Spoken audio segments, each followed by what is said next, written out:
हरे कृष्ण, राधे राधे। एकादश स्कंद 24वां अध्याय सांख्य योग। भगवान श्री कृष्ण कहते हैं, प्यारे उद्धव, अब मैं तुम्हें सांख्य शास्त्र का निर्णय सुनाता हूँ। प्राचीन काल के बड़े बड़े ऋषि मुनियों ने इसका निश्चय किया है। जब जीव इसे भली भांति समझ लेता है तो वह भेद बुद्धि मूलक सुख दुखादि रूप भ्रम का तत्काल त्याग कर देता है। युगों से पूर्व प्रलय काल में, आदि सत्य युग में, और जब कभी मनुष्य विवेक निपुण होते हैं, इन सभी अवस्थाओं में यह संपूर्ण दृश्य और दृष्टा जगत और जीव विकल्प शून्य, किसी प्रकार के भेदभाव से रहित केवल भ्रम ही होते हैं।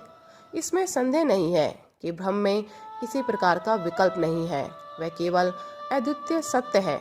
मन और वाणी की उसमें गति नहीं है, वह भ्रम ही माया और उसमें प्रतिबिंबित जीव के रूप में दृश्य और दृष्टा के रूप में दो भागों में विभक्त सा हो गया।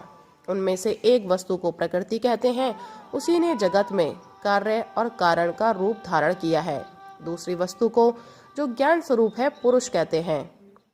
उद्धव जी, मैंने ही जीवों के शुभ अशुभ कर्मों के अनुसार प्रकृति को क्षुब्ध किया, तब उससे सत्व, रज और तम ये तीन गुण प्रकट हुए। उनसे क्रिया शक्ति प्रधान सूत्र और ज्ञान शक्ति प्रधान महतत्व प्रकट हुए। वे दोनों परस्पर मिले हुए ही हैं। महतत्व में विकार होने पर अहंकार व्यक्त हुआ। यह अहंकार ही जीवों को मोह में डालने वाला है। वह तीन प्रकार का है, सात्विक, राजस और तामस। अहंकार पंच तन्मात्रा, इंद्रिय और मन का कारण है, इसलिए वह जड़ चेतन उभयात्मक है।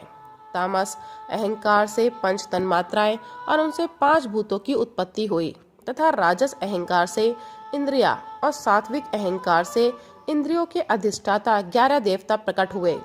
ये सभी पदार्थ मेरी प्रेरणा से एकत्र होकर परस्पर मिल गए और इन्होंने यह ब्रह्मांड रूप अंड उत्पन्न किया। यह अंड मेरा उत्तम निवास स्थान है। जब वह अंड जल में स्थित हो गया, तब मैं नारायण रूप से इसमें विराजमान हो गया। मेरी नाभि से विश्व कमल की उत्पत्ति हुई, उसी पर ब्रह्मा का आविर्भाव हुआ। विश्व समष्टि के अंतकरण ब्रह्मा ने पहले बहुत बड़ी तपस्या की। उसके बाद मेरा कृपा प्रसाद प्राप्त करके रजोगुण के द्वारा भू भुव स्वाहा अर्थात पृथ्वी, अंतरिक्ष और स्वर्ग, इन तीन लोकों की और इनके लोकपालों की रचना की। देवताओं के निवास के लिए स्वर्लोक, भूत प्रेत आदि के लिए भुवलोक और मनुष्य आदि के लिए भूलोक का निश्चय किया गया। इन तीनों लोकों से ऊपर महलोक, तपलोक आदि सिद्धों के निवास स्थान हुए। सृष्टि कार्य में समर्थ ब्रह्मा जी ने असुर और नागों के लिए पृथ्वी के नीचे अतल, वितल, सुतल आदि 7 पाताल बनाए।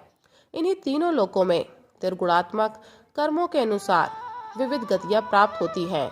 योग, तपस्या और संन्यास के द्वारा महलोक, जनलोक, तपलोक और सत्यलोक रूप उत्तम गति प्राप्त होती है, तथा भक्ति योग से मेरा परम धाम मिलता है। यह सारा जगत कर्म और उनके संस्कारों से युक्त है। मैं ही काल रूप से कर्मों के अनुसार उनके फल का विधान करता हूँ। इस गुण प्रवाह में पड़कर जीव कभी डूब जाता है और कभी ऊपर आ जाता है। कभी उसकी अधोगति होती है और कभी उसे पूर्ण गति, उच्च गति प्राप्त हो जाती है। जगत में छोटे बड़े, मोटे पतले जितने भी पदार्थ बनते हैं, सब प्रकृति और पुरुष दोनों के संयोग से ही सिद्ध होते हैं। जिसके आदि और अंत में जो है, वही बीच में भी है और वही सत्य है। विकार तो केवल व्यवहार के लिए की हुई कल्पना मात्र है।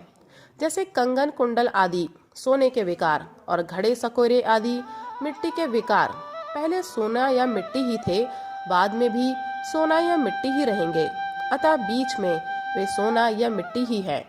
पूर्ववर्ती कारण महतत्व आदि भी जिस परम कारण को उपादान बनाकर अपर अहंकार आदि कार्य वर्ग की सृष्टि करते हैं, वही उनकी अपेक्षा भी परम सत्य है। तात्पर्य यह है कि जब जो जिस किसी भी कार्य के आदि और अंत में विद्यमान रहता है, वही सत्य है। इस प्रपंच का उपादान कारण प्रकृति है, परमात्मा अधिष्ठान है और इसको प्रकट करने वाला काल है। व्यवहार काल की यह त्रिविधता वस्तुतः भ्रम स्वरूप है और मैं वही शुद्ध भ्रम हूँ। जब तक परमात्मा की ईक्षण शक्ति अपना काम करती रहती है तब तक उनकी पालन प्रवृत्ति बनी रहती है। तब तक जीवों के कर्म भोग के लिए कारण कार्य रूप से अथवा पिता पुत्रादि के रूप से यह सृष्टि चक्र निरंतर चलता रहता है। यह विराट ही विविध लोकों की सृष्टि स्थिति और संहार की लीला भूमि है। जब मैं काल रूप से इसमें व्याप्त होता हूँ, प्रलय का संकल्प करता हूँ, तब यह भुवनों के साथ विनाश रूप विभाग्य के योग्य हो जाता है। उसके लीन होने की प्रक्रिया यह है कि प्राणियों के शरीर अन्न में, अन्न बीज में, बीज भूमि में और भूमि गंध तन्मात्रा में लीन हो जाती है। गंध जल में, जल अपने गुण रस में, रस तेज में और तेज रूप में लीन हो जाता है। रूप वायु में, वायु स्पर्श में, स्पर्श आकाश में तथा आकाश शब्द तन्मात्रा में लीन हो जाता है। इंद्रियां अपने कारण देवताओं में और अंततः राजस अहंकार में समा जाती हैं। हे सौम्य, राजस अहंकार अपने नियंता सात्विक अहंकार रूप मन में, शब्द तन्मात्रा पंचभूतों के कारण तामस अहंकार में और सारे जगत को मोहित करने में समर्थ त्रिविध अहंकार महतत्व में लीन हो जाता है। ज्ञान शक्ति और क्रिया शक्ति प्रधान महतत्व अपने कारण गुणों में लीन हो जाता है।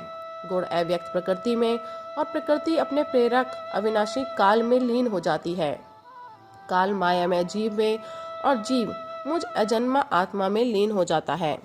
आत्मा किसी में लीन नहीं होता, वह उपाधि रहित अपने स्वरूप में ही स्थित रहता है। वह जगत की सृष्टि और लय का अधिष्ठान एवं अवधि है।